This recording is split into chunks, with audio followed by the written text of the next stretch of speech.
जब जब हम बाजार की बात करें ऑल टाइम रिकॉर्ड हाई के करीब हैं, हमारी इकोनॉमी जो है बहुत सुपीरियर हो चुकी है पूरे दुनिया में, तो इस तरह के वर्ल्ड क्लास इंफ्रास्ट्रक्चर प्रोजेक्ट्स की हमें ज़रूरत है और इस डायरेक्शन बढ़ रहे हैं। मुझे पर्सनली बहुत खुशी है, कई साल से चल रहा था, थोड़ा डिले हो गया था, लेकिन अब खुशी की बात है कि ये आज से खुल जाएगा। अजय, सिर्फ अलीबाग नहीं, अब आप गोवा भी पहुंच जाएंगे बहुत जल्दी, क्योंकि ये कनेक्ट करेगा पुणे से और ये कनेक्ट करेगा गोवा एक्सप्रेसवे को भी। जी हाँ, तो बहुत टाइम बढ़िया, तो बहुत कम हो जाएगा। बहुत बढ़िया रोड बनी है, वो भी हाईवे 6 लेन 4 लेन हाईवे हो चुका है।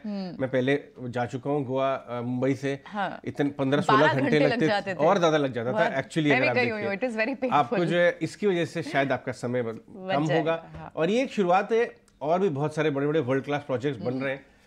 लेकिन आगे बढ़ के चलें तो बाजार में भी काफी शानदार काम होता हुआ नजर आ रहा है। लेकिन प्रियंका, डिम्पी, अगर आप देखें तो ये जो हम इतने दिनों से बात कर रहे हैं ना, 10-11 दिन हो गए लगभग, 21,700-800 का जो रेजिस्टेंस जोन है वो निफ्टी क्रॉस नहीं कर पा रहा है। करेक्ट। आप खुश हो सकती है ये बात कि रिलायंस जाग उठा है अपनी लंबी नींद से, और 2 दिन में करीब 6-7% चल गया। हमने आपको एग्जैक्ट टाइम पे बताया था, 1:30 बजे उसका ब्रेकआउट शुरू होने के पहले प्रियंका एंकरिंग कर रही थी, हमने फ्लैशेस पे बताया भाई ये एक बड़ी चीज है, ध्यान लगाइए।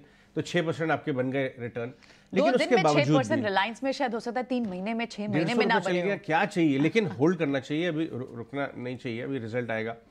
पॉइंट ये है कि निफ्टी बैंक 48,000 वाला एक रेजिस्टेंस जोन है, 48-200, 21,600 21,700 निफ्टी का जोन है, वो क्रॉस नहीं कर पा रहा है। लेकिन फिर भी मामला ये है कि बहुत अच्छे अच्छे हिस्से हैं बाजार के जो अपना साथ दे रहे हैं। फॉर एग्जाम्पल, कल हमने देखा आईटी के जो रिजल्ट्स आए हैं। एक तो पहले अगर आप निफ्टी और अपने टीसीएस इन्फोसिस को देखिए व्यूअर्स, तो कल एकदम शांत बंद हुए, जैसे कि बाजार को रिजल्ट की कोई भनक ही नहीं थी। और रिजल्ट ट्रेड जो पहले से बैठता है वो कल हो नहीं रहा था। टीसीएस थोड़ा ऊपर था, इन्फोसिस थोड़ा, मतलब 15 रुपए टीसीएस के ऊपर नहीं मानेंगे। कड़क ये देखिए फ्लैट बंद हुआ है 22 रुपए ऊपर। बेसिकली कहना ये चाह रहा हूं कि उम्मीदें इतनी कम हैं कि अगर जीवन में भी है, ये देखिए आजकल हम, डिम्पी ने ऐसा सिलसिला शुरू कर दिया ना, हम लोग जीवन की चीजों को मार्केट से कलेक्ट करते हैं। हाँ। अगर आपकी उम्मीदें कम रखेंगे तो आपको निराशा होने की गुंजाइश ही कम होगी। तो इन्फोसिस और टीसीएस से बाजार की उम्मीदें थी कम, इसलिए कोई निराशा नहीं हुई। इनफैक्ट रिवर्स हो गया, थोड़ा भी ठीक नतीजा आया जो कि आया डील विंस और ग्रोथ को लेके, तो वहां से बाजार को भी तेजी मिलेगी। एडीआर में आपने देखा है, इसमें कोई रॉकेट साइंस नहीं है। लेकिन दूसरे स्टॉक्स में भी तो आईटी का साथ मिल सकता है। नतीजों के पहले आईटी कंपनियों में कोई पोजीशनिंग नहीं हुई है, बाजार लाइट गया है आईटी में। बैंक निफ्टी में हालांकि अगर आप देखें प्रियंका, 2 नाम हम लोग डिस्कस कर रहे हैं कुछ दिनों से, एक्सिस और इंडसइंड, जो बाकी प्राइवेट सेक्टर की जगह अपने कंधा लगाने की कोशिश कर रहे हैं। कल भी अगर आप देखिए एक्सिस बैंक और इंडसइंड बैंक देखिए 1700 रुपए पे आ गया है। बहुत ज्यादा बात नहीं हो रही है इसकी, लेकिन ये भी बैंक निफ्टी को, भले ही बैंक निफ्टी रेजिस्टेंस है, बट ये कंधा लगाने की कोशिश। अगर इन दोनों का साथ ना हो तो और घटता नीचे, बैंक निफ्टी नीचे जा सकता था, लेकिन इन दोनों का काफी अच्छा साथ आ रहा है, एक्सिस और। तो आप कह रहे हैं यानी हेवी वेट्स तो चल ही रहे हैं, साथ में सपोर्टिंग जो है, क्योंकि एचडीएफसी बैंक भी कोई बुरा नहीं चल रहा था, नहीं, बट वो टॉप आउट हो गया है। वो जो है ना एक 1700 के आसपास, कोई भी खुशखबरी जो है ना ब्रेक नहीं कर रहा है, वो आगे नहीं लेके जा रहा है।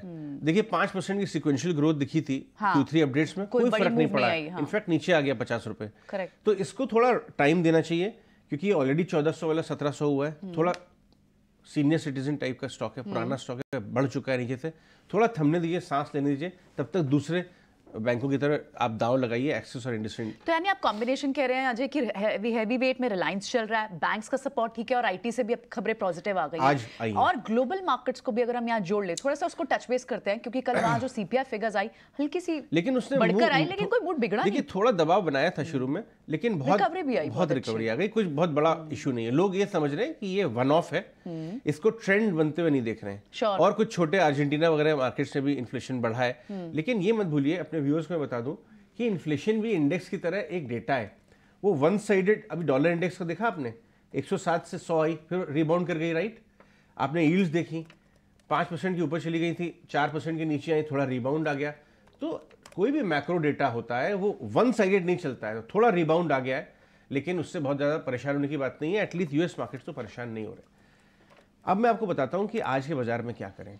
हाँ, क्योंकि कल ना इंट्राडे अगर आप देखें तो लोअर एंड की तरफ बंद हुए थे हम, बैंक निफ्टी में भी और निफ्टी में भी। तो अभी भी अगर आपको 21,500 21,600 के नीचे 50-60 पॉइंट नीचे दिखता है, आज तो 28 पॉइंट ऊपर दिखा रहा है, तो आपको लेने का रुझान बनाना चाहिए, क्योंकि बाजार में बड़ी मंदी करने का चांस तब तक नहीं जब तक 21,500 400 घट नहीं जाता, टूट नहीं जाता। वो नहीं हुआ रहा है। आप इंट्राडे आपको पुल बैक मिले, आप चांस लगाइए। और दो एरियाज पे ध्यान रखिए आज के लिए। इन्फी और टीसीएस के तो रिजल्ट आ चुके हैं, आज शायद आपको मिले भी ना माल, लेकिन विप्रो, एचसीएल टेक, टेक महिंद्रा, अगर वो आपको नीचे मिलता है तो आपको दांव लगाना चाहिए, क्योंकि अगर ये देखिए डेज लो बंद हुआ था विप्रो, क्योंकि अगर टीसीएस और इन्फोसिस ने अपनी कमेंट्री में बड़ी घंघोर मंदी नहीं की है, अपनी डील विन की कमेंट्री में आपको थोड़ा सा सपोर्ट दिखाया है कि साहब शायद इतना खराब नहीं है माहौल, और बाजार में एक टाइमलाइन पे वर्ष जो होता है वो बैड होता है, अगर बदतर जो है वो बद होता है तो बाजार उसको पॉजिटिव लेता है। तो आज बाकी आईटी स्टॉक्स में भी आपको चांस मिल सकता है। और एक और एरिया में आपको बता दूं, टू व्हीलर स्टॉक्स में बहुत बढ़िया काम हो रहा है। करेक्ट। पहले सिर्फ टीवीएस में हुआ था, अब टीवीएस 2050 पे जाके टॉप आउट हो गया है। हाँ। अब फॉलो अप बाइंग आपके हीरो और ऑटो में आ रही है, बजाज हीरो ऑटो और बजाज में चल रही है। लॉन्चेस भी तो कितना है, हीरो की एक और नई गाड़ी, नई बाइक लॉन्च होनी है। हाँ, 400 सीसी वाली ना, आज आने वाली है शायद। नहीं, 23 जनवरी को लॉन्च होगी, बट माहौल बनना शुरू हो गया, बाजार में उसी का ऑलरेडी लेकर। शुरू हो गया। हाँ, इन दोनों एरियाज पे आप नजर रखें, फ्लोज पॉजिटिव हो रहा है। और एक और बात, कल आपने देखा पूना वाला, जब से ये अपने केकी साहब आए, वन साइड चल रहा है, 220 वाला 500 के करीब जा रहा है, यूग्रो भी 280-90 आ गया। जहां पे हाई ग्रोथ वाले एनबीएफसीज हैं वहां पर भी आप नजर बना के रखें।